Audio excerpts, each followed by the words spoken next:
मी मुक्ताच्या कपाळावर फक्त कुंकू लावलं नाही, तर मी तिला विश्वास दिलाय की मी तुझ्या बरोबर संसार करेन। आणि फक्त इतकंच नाही, तर मी आयुष्यभर तुझी काळजी घेईन हे वचन सुद्धा दिलं।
तुझ्या चुकीमुळं, तुझ्या चुकीच्या वागण्यामुळं तू सारंगला पाठीशी घातलंस, त्यामुळं आज रक्तपात होण्याची वेळ आली।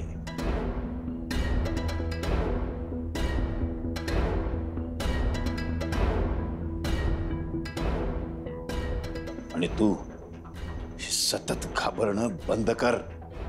यापेक्षाही भयंकर घटना घडणार आहेत आणि त्याही पेक्षा भयंकर वाईट बातम्या ऐकायला मिळणार आहेत। तेव्हा बस झालंय, सवय लावून घ्यायची। आणि तू या सगळ्याला तू कारणीभूत आहेस। का तू या घरामध्ये पाऊल ठेवल्यापासून या घरातलं सुख शांती संपुष्टात आली आहे। ती संपवण्यासाठी सतत प्रयत्नात राहिलीस तू। त्या घरातला आनंद नासवलास तू। केवळ तुझ्यामुळे मुक्ताचा जीव धोक्यात आलाय। काय करणार आहेस तू तिला? संपवणार आहे, मुर्दा पाडणार आहे तिचा। रावसाहेब, तिच्या बॉडीचं काय झालं, संबळचं काय झालं, पत्ता पण लागणार नाही कोणाला। आणि असंही त्या मुक्तासारखी जी सामान्य माणसं असतात ना, ती मेली काय, कुठे गायब झाली काय, कुणाला काही पडलेलं नसतं, कळलं ना? सोडणार नाही मी तुला। हा, कांता शेटवर हात टाकलाय तू। मग काय करतो मी? गावातून 100 लोक आणेन आणि जिवंत जाळीन तुला। कुणाला जिवंत ठेवणार नाही। ए, भीती कोणाला दाखवतो तू? घाबरत नाही मी तुला, बघतोस तुझ्याकडे। ए, छत्री धर, बघतो मी तुझ्याकडे, बघतो, सोडणार नाही।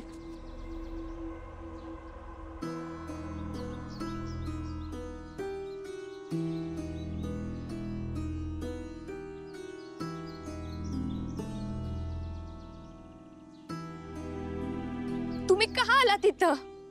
पाहिलं ना काय झालं? तुम्ही दरवेळेस काहीतरी नवीन संकट घेऊन येता। तुमच्यामुळे आम्हाला पण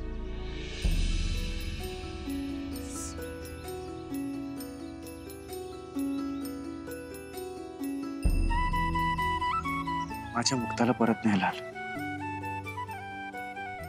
नगरकरांच्या सुनेला परत घ्यायला आलं। फक्त आता माझ्या समोर कितीही संकट आणि अडचणी आल्या ना, तरी आता मला कशाचीच भीती वाटणार नाही।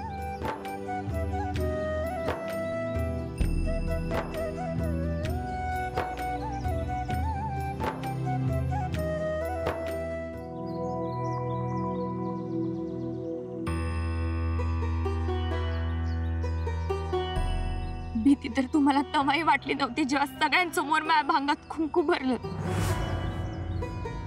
तुमच्या त्या एका चुकीमुळे आम्ही सगळे चुकीचे ठरलो.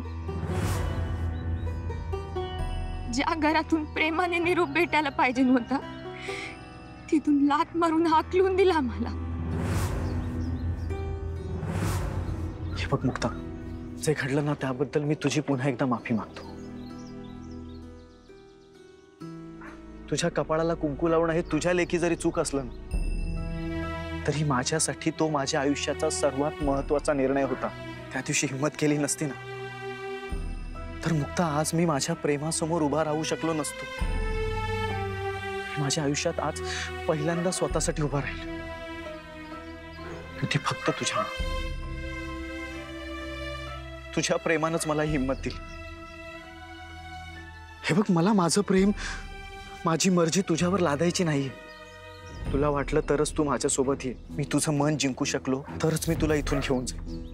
तू माझी जबाबदारी आहेस मुक्ता. फक्त तुझ्यावरचं प्रेमच नाही तर तुझी काळजी देखील मला इथपर्यंत घेऊन आली.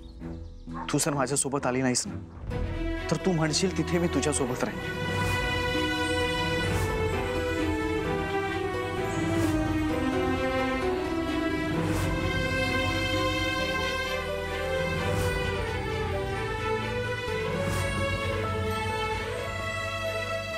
मुक्ता, खूप भूक लागली, काही खायला मिळेल का?